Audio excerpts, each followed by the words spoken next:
अस्सलाम वालेकुम नाज़रीन, आपका मेज़बान हाफ़िज़ फ़ैसल आपकी खिदमत में हाज़िर है और आप देख रहे हैं फ़ाइक न्यूज़। इस वक्त मैं मौजूद हूँ हाईटेक ग्लो के ऑफ़िस में और मेरे साथ मौजूद है उमर कुरैशी साहब। आज हमारी स्पेसिफ़िकली बात होगी एलईडी बल्ब में जो 10,000 रुपीज़ लगाकर कारोबार को स्टार्ट किया जाता है, उसकी हकीकत क्या है और लोग उसमें किस कदर जो हैं वो इतने पैसे लगा के नाकाम हुए हैं, बल्कि इससे ज़्यादा भी कई लोगों ने पैसे लगाए हैं। और इसके अलावा और बहुत सारी बातें जो है वो एलईडी बल्ब की फ़ील्ड के अंदर जो है वो इनसे पूछेंगे और जानेंगे। आप मेरे साथ लासक जुड़े रहिएगा। अगर आप मेरे चैनल के ऊपर न्यू हैं तो मैं आपको गुजारिश करूंगा कि आप यूट्यूब के ऊपर अगर मेरी वीडियो देख रहे हैं तो आप चैनल को सब्सक्राइब कीजिएगा और बेल के आइकन को प्रेस कीजिएगा। अगर आप फेसबुक के ऊपर देख रहे हैं तो आप पेज को फॉलो कीजिएगा, लाइक कीजिएगा। तो नाजरीन चलते हैं भाई से जो है वो पूछते हैं कि 10,000 की जो इन्वेस्टमेंट से कारोबार स्टार्ट किया जाता है उसकी हकीकत क्या है। अस्सलाम वालेकुम। जी वालेकुम अस्सलाम। कैसे हैं भाईजान? अल्हम्दुलिल्लाह ठीक ठाक, आप खैरियत से हैं? अल्हम्दुलिल्लाह। ब्रदर बताइएगा कि 10,000 से अगर जो कारोबार स्टार्ट किया जाए तो इसकी हकीकत क्या है? सर ये इस बिज़नेस के अंदर जो तबाही का जो सबसे इनिशियल स्टेप है ना, वो यही है मिसकंसेप्शन के 10,000 से ये कारोबार शुरू हो सकता है। इस चीज़ को हम लोग स्ट्रॉन्गली डिसएग्री करते हैं कि ये कारोबार 10,000 से स्टार्ट नहीं हो सकता, क्योंकि अगर आप 10,000 से कारोबार स्टार्ट करते भी हैं तो 10,000 में बड़ी हद है आपको 100 बल्ब मिल जाएगा, जिसको अगर आप मार्केट में सेल भी करते हैं तो वो क्रेडिट पे सेल होगा। और उसमें मार्केट का जो रूल है वो ये होता है कि आज आपने अगर उसको 100 बल्ब दिए हैं तो उसकी जो रिकवरी है वो नेक्स्ट वीक होगी। ठीक है, जब आप नेक्स्ट वीक रिकवरी करने जाएंगे तो पहले आपको नया माल देना पड़ेगा, मज़ीद माल देना पड़ेगा, देन आपको प्रीवियस रिकवरी होगी। तो उसके लिए आपको मज़ीद 10,000 की ज़रूरत है। तो 10,000 में तो ये कारोबार शुरू ही नहीं हो सकता ना। ये तो बेसिकली सिर्फ कस्टमर को या जो नए आने वाले हैं उनको सिर्फ गुमराह करने के लिए हो सकता है, अदरवाइज़ 10,000 में ये स्टार्ट नहीं हो सकता। तो आप ज़रा बताइएगा कि इस काम को स्टार्ट करने के लिए जो प्रॉपर एक इन्वेस्टमेंट है जिससे ये है कि किचन चलाया जा सके, तो कितनी अमाउंट होनी चाहिए इन्वेस्टमेंट की? देखिए मेरे नज़दीक जो है ना, इसमें आपको कम अज़ कम भी अगर आप कोई रीज़नेबल इनकम जनरेट करना चाहते हैं तो तकरीबन 1.5 से 2 लाख आपको इन्वेस्ट करना चाहिए।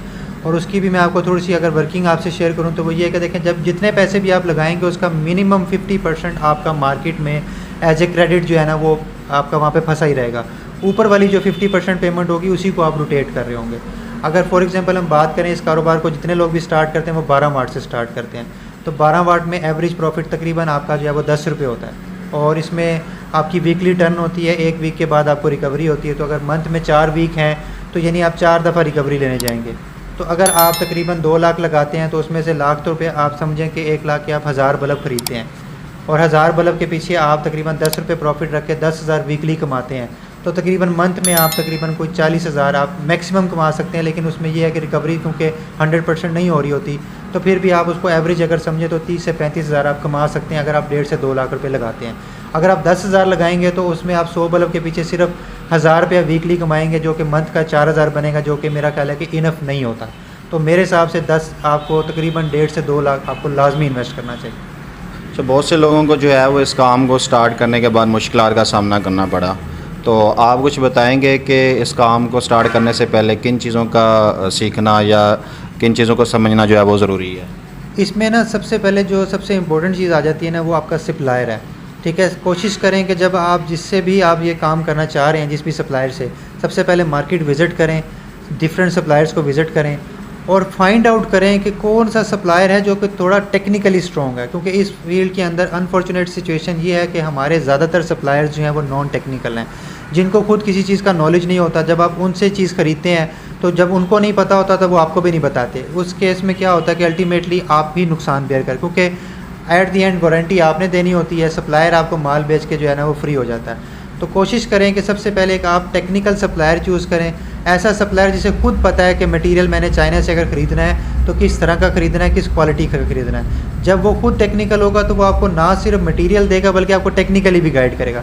तो सबसे पहले आप सप्लायर अपना टेक्निकल चूज़ करें, उसके बाद एक ऐसे सप्लायर से माल लें जो कि आपको 12 महीने सेम चीज़ प्रोवाइड करे। ऐसा नहीं है कि एक दफ़ा आपको कुछ सामान मिले, दूसरी दफ़ा आपको कुछ और मिले, तीसरी दफ़ा आपको कुछ और मिले, क्योंकि जब बार बार क्वालिटी चेंज हो रही होती है तब भी आप एक क्वालिटी प्रोडक्ट मार्केट में नहीं दे पाते। अच्छा उमर भाई, आपने सप्लायर के टेक्निकल होने से बात की है कि सप्लायर का आपका टेक्निकल होना जो है वो बहुत ज़रूरी है। सप्लायर का टेक्निकल होने से क्या मुराद है?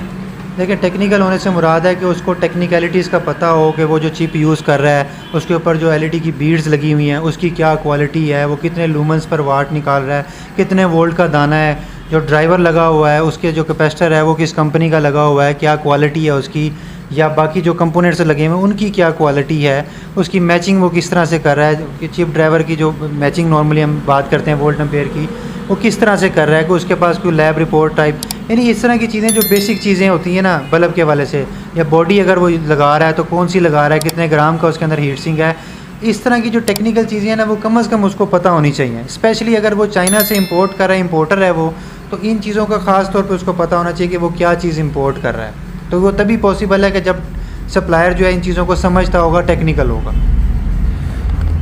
नाजरीन, मेरे साथ मौजूद थे उमर क्रैशी भाई, जिन्होंने 10,000 रुपीज़ से कारोबार का स्टार्ट जो है वो बताया कि उसकी हकीकत क्या है, और इसके अलावा एक रीज़नेबल अमाउंट बताई कि इतनी अमाउंट से जो है वो कारोबार को एटलीस्ट स्टार्ट किया जाए तो एक अच्छी अर्निंग हो सकती है। इसके अलावा सप्लायर के हवाले से बताया कि उसका टेक्निकल होना बहुत ज़रूरी है। मुझे बड़ी इनकी खूबसूरत बात लगी है और बहुत अच्छी बात लगी है।